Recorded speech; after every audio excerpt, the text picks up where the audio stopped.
So here we are, the A500 Mini. Let's see what's in here. Oh, look at that. Lovely looking little thing. Oh, very sweet little thing. Oh, nice array of USB slots. Lovely stuff. That'll probably never get read. Oh, very nice. What have we got? A pad. Oh, it is bloody difficult to do these things one-handed. Okay.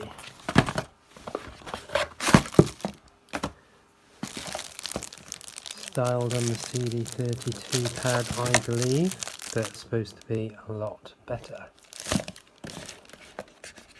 And then,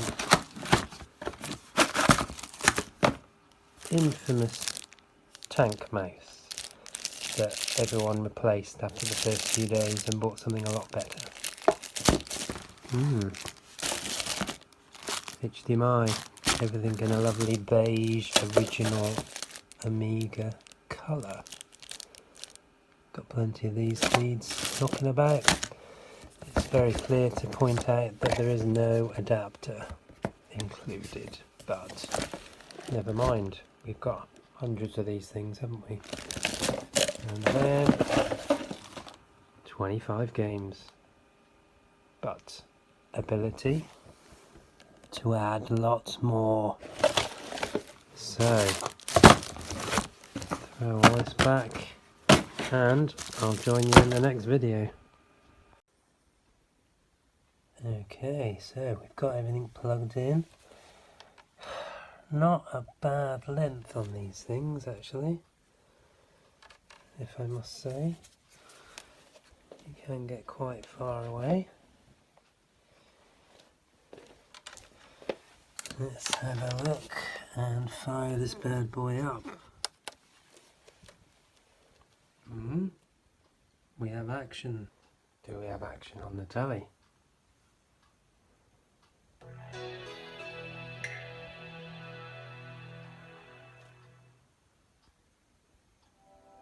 And look at that. The standard carousel that we're all used to with these mini devices. I must say, there's some very nice relaxing music going on here.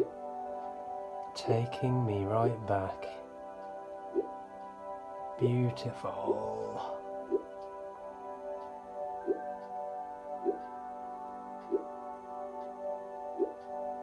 Everything's done very professionally.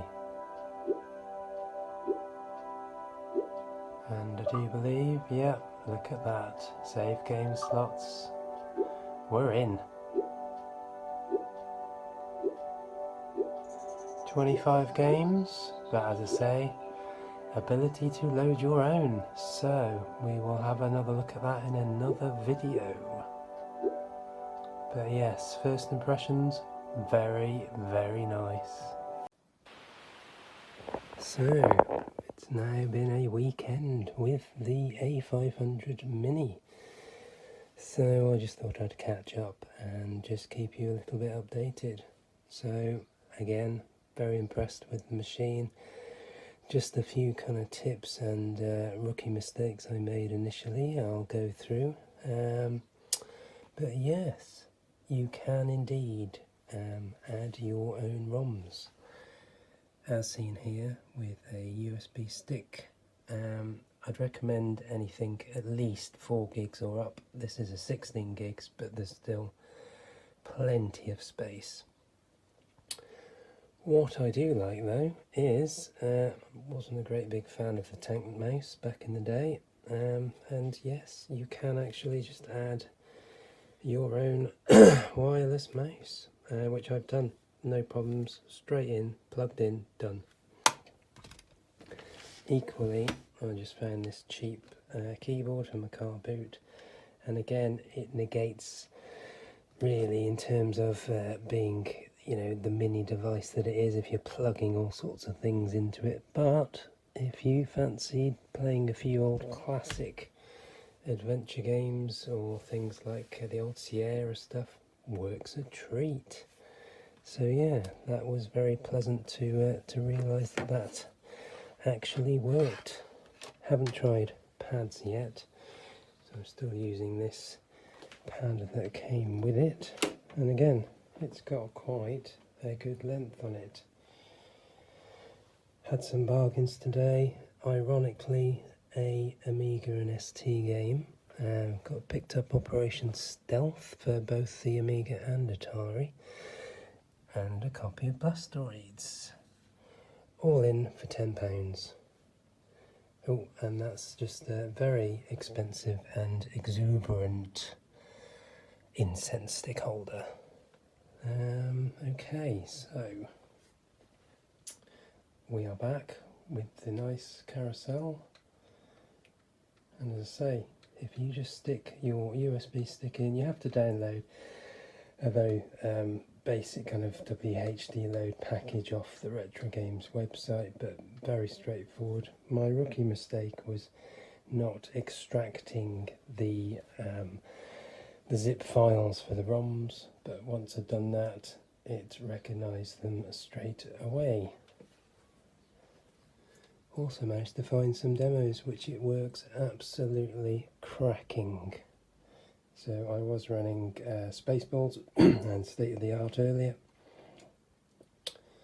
and as I say, you can the other rookie mistake is each folder only holds, I say only holds 256 files, but plenty. No one needs thousands of games for this thing, do they? But if it has more, then you will have to kind of split it further. Only really a problem with the S. Any games with S, I think there was over 400 ROMs, so yeah, you might need to split it up if you're obsessional like me and need every single game in the world ever. However, I should point out that you should own all these games before downloading the ROMs, which I clearly do. So once you've sorted out that, yeah, I would absolutely advise doing a file system that you understand, but yeah, let's just do alphabetical, works for me, and it's very straightforward. And as you can see, makes it very easy. Using the pad for this, you just select it, it dumps it down in the box there, and then you should just be able to boot it up. Some of them have workbench screens and kind of interesting kind of introductions like this, but then they usually just boot up.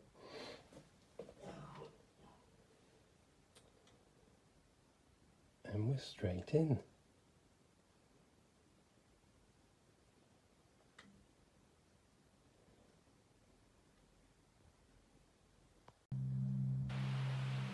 And also something that hasn't been really covered in too much depth at the minute is the ability to run demos. Obviously back in the day the Amiga was very well known for its demo scene, and just like the games, you can find many of the demos online, and as long as they are in what's known as a LHA format and not ADF, although I believe that that change may be coming in the future, it will just read them.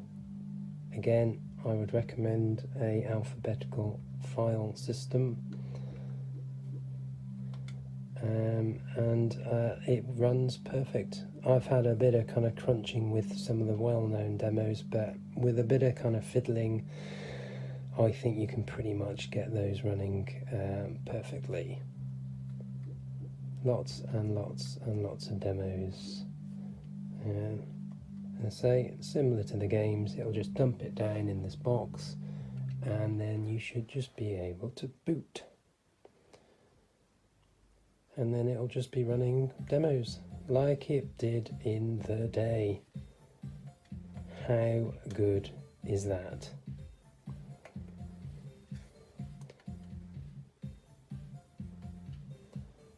And then in terms of coming back out, exactly the same. You can either, I'm not sure why you'd want to save a demo, but you still do have that ability because it's just reading that file. So yeah, how good is that? Just adds a nice additional element when you get bored of playing some games and you want to revisit your youth, which I do far too much. But hey, these are unprecedented times-ish. I certainly remember this one back in the day. Mad Elks, by, I think it's called, yeah, Technological Death. I'd recommend getting a good sound system through this thing. It runs obviously through HDMI, but if you've got a good kind of setup and optical lead, which I've got here, it can absolutely pump out the tunes.